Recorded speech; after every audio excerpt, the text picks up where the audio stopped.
Welcome to the Education Corner, a podcast by Education Choices magazine.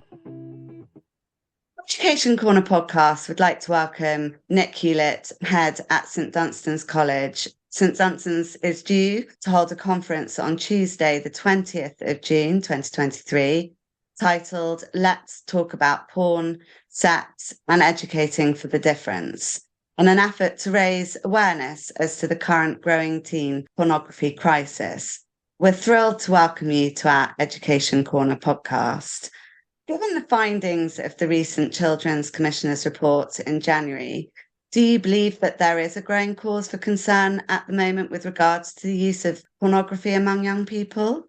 I absolutely do. And I've thought it for a very long time. And the Children's Commissioner's report really just compounds and echoes my pre-existing thoughts, which is that young people are living in a cyberspace with accessibility to unregulated pornography that I believe is unprecedented. Certainly, it's a totally different space from the one that I occupied as a young person.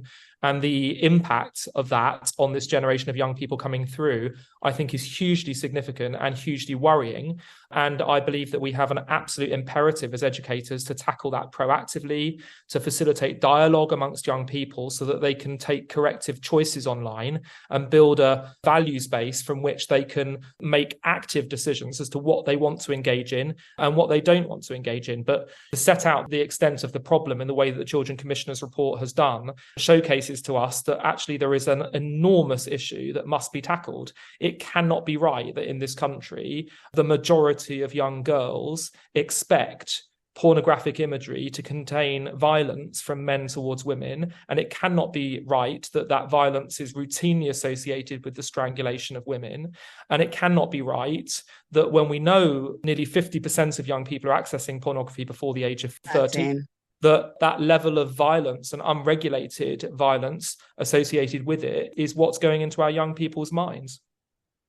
What are some of the prevalent issues and dangers that you feel face young people currently with regards to the pornography, aside from what you've just listed there?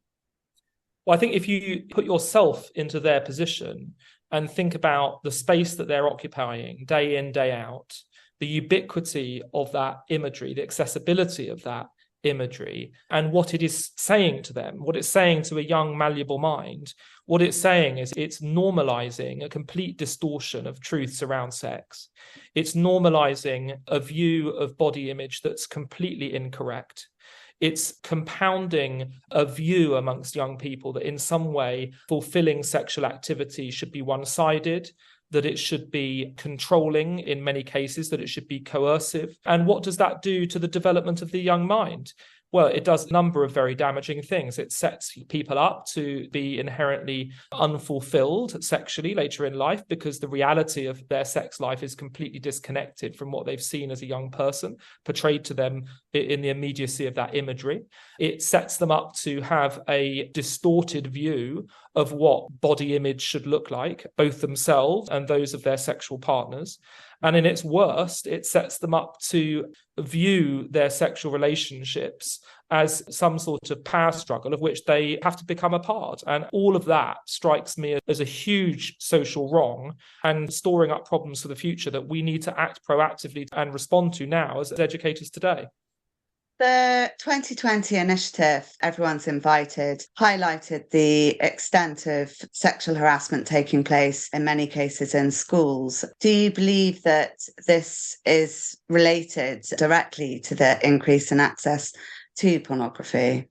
I'm absolutely convinced that it is. Absolutely convinced that these young people are living in a world where they view sex through a very particular lens that's presented to them online in such a way that reinforces these gender stereotypes. It's inherently connected to these issues of gender toxicity, of gender conformity, and gender bias, which ultimately leads to a warped view of masculinity and femininity and what the relationship should be between men and women. And everyone is invited, along with other areas of concern, have highlighted that there is an underlying fundamental cause to this. And I think pornography and the readily available imagery associated with violent pornography in particular is inevitably one of the causal factors in that issue.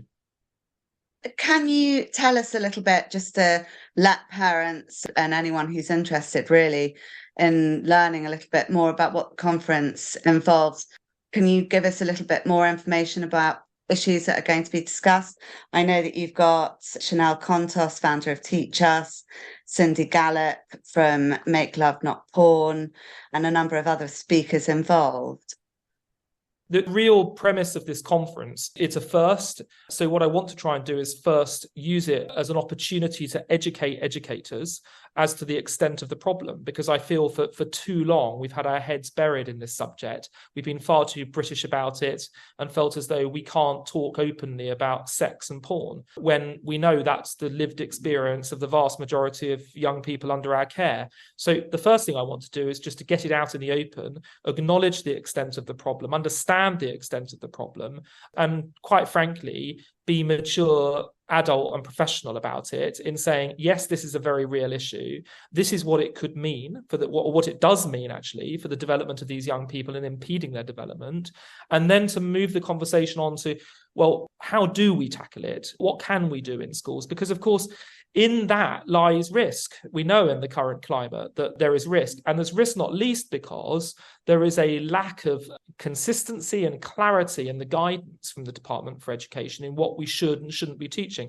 There's increasingly a willingness to engage and a recognition that something needs to be done in some of these areas, but without real clarity, you risk inconsistency in the way that this is approached. You risk inconsistency in how we're pulling in third-party providers and how it's being taught, in how we manage stakeholders in the teaching of this particular subject, all of whom have different views as to what should be taught, what shouldn't be taught. So the second part of the conference is about really saying, well, within the realms of what we can do, how do we share best practice in this area?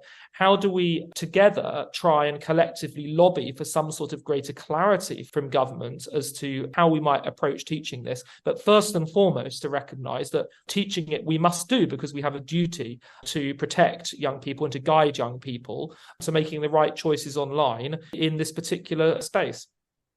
And in your view, I mean, obviously, as a head of a leading school in Lewisham, kind of as a school, how do you feel that you are currently embracing it? Or what do you foresee looking forwards, addressing this, how your school policy is going to change, or the education, sex education will deal with these issues? Well, firstly, I think it's really challenging because the whole issue of sex education has become so charged and so connected to other issues, standpoints and views over what should and shouldn't be featuring in schools. I think that the only way to navigate through that is to speak to politicians and the Department for Education to try and spell out far more clearly what we should be seeking to achieve by way of this area of education. My own perspective on it is that I think that we have an absolute obligation to educate on it. And that's not to preach wrongs and rights around pornographic access or indeed sexual activity. We have an obligation, I think, to facilitate discussion amongst young people, to work through the very real issues that they themselves are working through, but often behind closed doors, to start thinking about those choices that they're making online and to think about, what is my set of values when it comes to online choices? When is the last time that we spoke with young people about what their values are when it comes to sex and porn? Indeed, as adults, what are our values when it comes to sex and porn?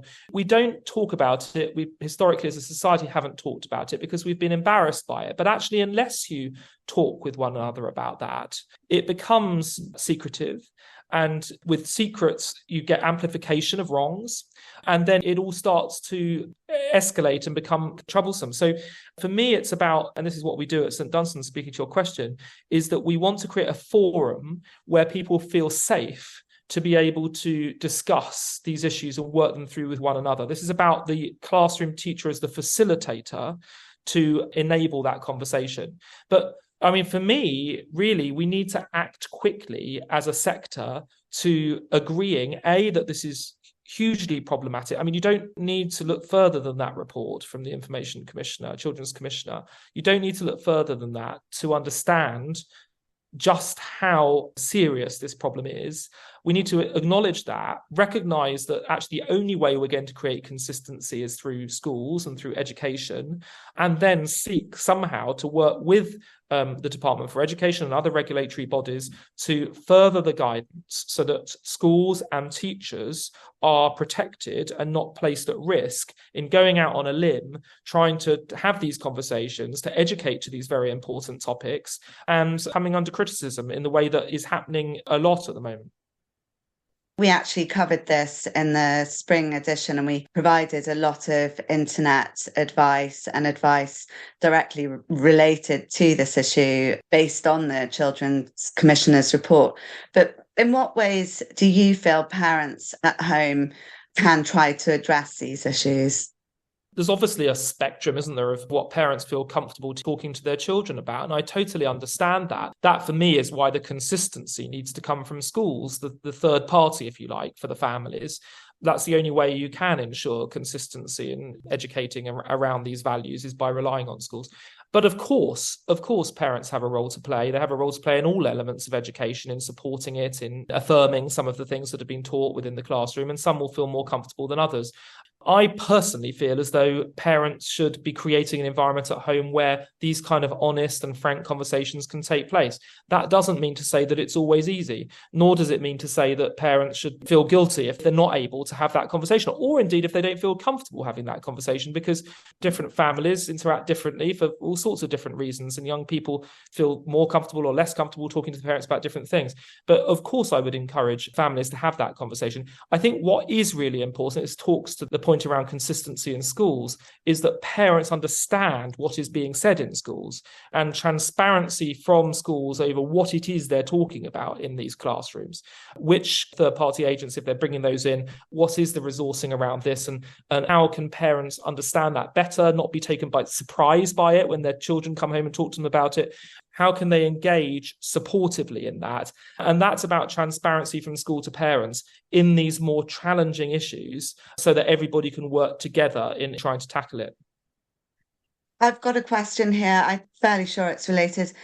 How are St Dunstan's relating this through the Stewart curriculum? Yeah, so I mean, our Stewart curriculum is designed to absorb exactly this sort of issue. It's designed to speak to and respond to contemporary issues that young people face that would otherwise not get picked up in the broader curriculum. So safe navigation of this online world, and in particular how they respond to pornography that is being thrown at them all the time, is very much a part of that. But of course, it doesn't stop there. We look at all sorts of issues to do with gender identity, to do with gambling addiction, all sorts of different things, that problems, issues, challenges for young people, that if we don't acknowledge that this is a very real issue for young people, we are storing up problems for the future. And actually, we're doing these young people a disservice, because we're not setting them up for their future in an effective way. Of course, a traditional knowledge-based curriculum is important, but sitting very much alongside that has to be an education that speaks to values, character development, and life skills that enable them to thrive in the world that they live in today, not the world that we ourselves experienced. Thank you so much, Nick, for talking to us today. And I'm very much looking forward myself to attending in a couple of weeks and learning more about these important issues.